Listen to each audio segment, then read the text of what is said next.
Terima kasih saudara, masih di Sapa Kalsel dan kita akan kembali melanjutkan perbincangan di pagi hari ini. Kalau tadi kita berbicara tentang perbedaan TV digital dengan televisi analog, dan untuk menikmatinya pun masyarakat seperti halnya biasa, seperti halnya menonton pada siaran analog. Jadi bukan pada internet ataupun TV streamingnya seperti itu, ataupun misalkan berlangganan. Jadi secara boleh digaris bawahi bahwa televisi digital ini gratis. Betul. Ya seperti itu ya, tidak berbayar seperti Tidak itu berbayar. ya. Apa kemudian manfaat bagi masyarakat terkait dengan televisi digital ini, Pak? Yang jelas masyarakat disuguhkan dengan berbagai macam ragam konten. Nah, dengan keunggulannya jelas tersampaikan di sana adalah kualitas gambar yang dimiliki oleh siaran digital itu lebih bagus.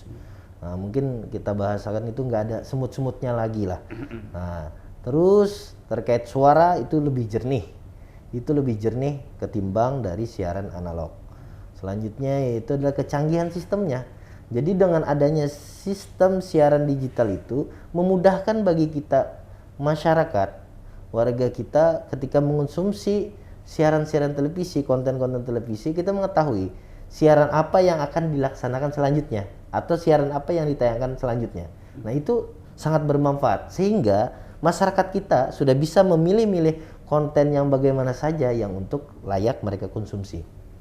Itu yang bagi masyarakat ternyata manfaatnya jauh lebih besar karena yang pertama itu mungkin dari sisi kejernihan ya Pak. Betul. Ya, bahwa ketika kita menonton misalkan banyak semutnya atau gangguan kan itu bikin tidak nyaman. Betul. Dengan televisi digital, dengan sistem digital ini, maka itu semuanya akan terselesaikan ya. Betul. Seperti itu.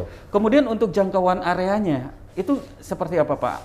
Apakah jangkauan areanya itu melebihi coverage yang sudah ditentukan atau bagaimana? Memang kalau terkait layanan coverage itu sekarang untuk digital itu lebih luas, Bang. Lebih luas. Lebih luas. Tergantung masuk ke dalam MUX-nya itu. Di mana MUX-nya itu berada. Nah, kita ini kan untuk wilayah Kalsel mungkin ada 4 wilayah jangkauannya ya. Nah, Kalimantan Selatan ini ada 5 sih sebenarnya, tapi termasuk tadi Kabupaten Tanah Bumbu yang tidak masuk terdampak wilayah ASO sebenarnya ini. Nah, untuk wilayah ini kan masing-masing ada pemenang MUK-nya, penyelenggara MUK-nya itu. Nah, ketika masuk di MUK sana, jadi coverage-nya itu lebih besar, lebih luas lagi, Bang. Jadi ngikut ke sana ya, berarti seperti itu. Ya. Berarti kalau begitu untuk lembaga penyiarannya sendiri ketika dia bergabung dengan MUX-nya itu, apakah itu IPP-nya IPP analognya masih berlaku atau udah langsung masuk dirubah ke dalam IPP digitalnya Pak nanti? Dari peraturan regulasi dari kementerian itu harus diperbaharui dulu.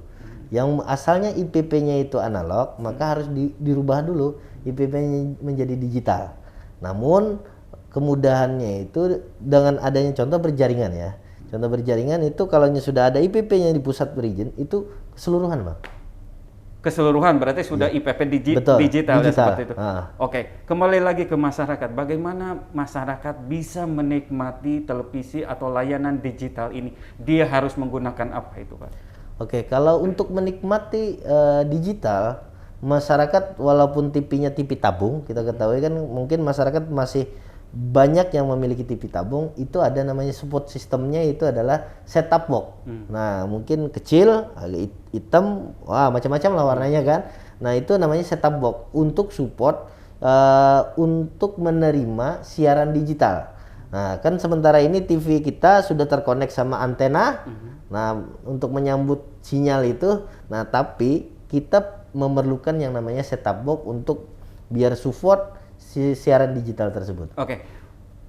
Set-top box itu hanya digunakan untuk televisi tabung mungkin seperti itu. Tapi kalau untuk mereka yang sudah memiliki dengan televisi digital misalkan seperti itu berarti tidak menggunakan set-top box berarti. Nggak perlu karena sudah di support sistemnya di sana. Sudah ada tertanam di dalamnya itu untuk menyambut siaran digital.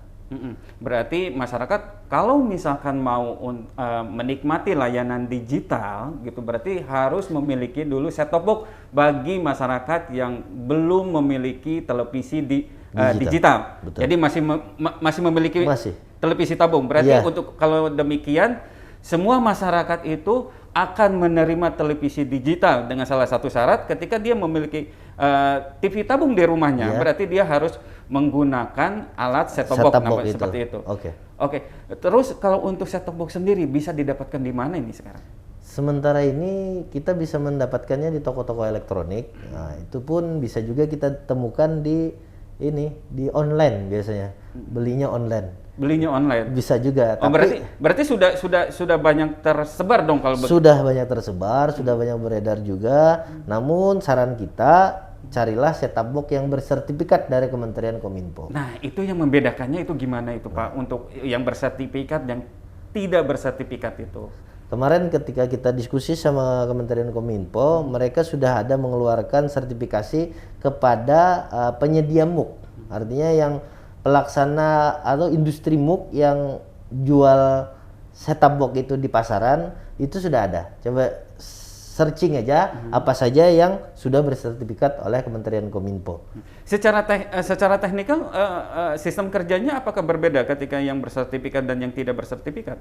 Ya, yang jelas ketika itu set-top box bersertifikat bisa dipertanggungjawabkan secara legalitasnya. Mungkin ini support sistemnya lebih bagus. Nah, itu yang lebih bersertifikat, Bang. Oke.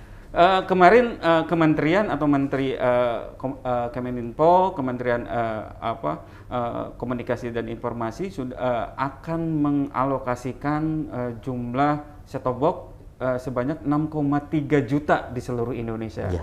Yang menjadi pertanyaan adalah berapa banyak sih Kalimantan Selatan akan mendapatkan itu?